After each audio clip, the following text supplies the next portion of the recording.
Ko rin tong dahon na to guys, parang gabi, pero ang ganda kasi ng kulay niya guys, kaya i-flex ko siya. Ginawan ko ng video. Tingnan nyo guys, oh pink ang kulay niya. Mahal yata to guys.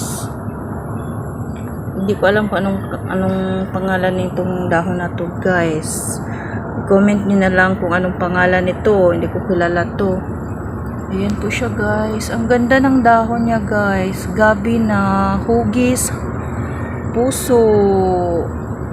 Ayan, naputol na. Kinutkot yata ng ayan po, yung mga maliliit. Ang ganda. Tignan po guys. Ang ganda tignan ng mga maliliit. Wow. Yun lang po ang i-flex ko. Thank you for watching. Please comment kung anong pangalan nito. Ang ganda niya, hugis heart, oh. Thanks for watching.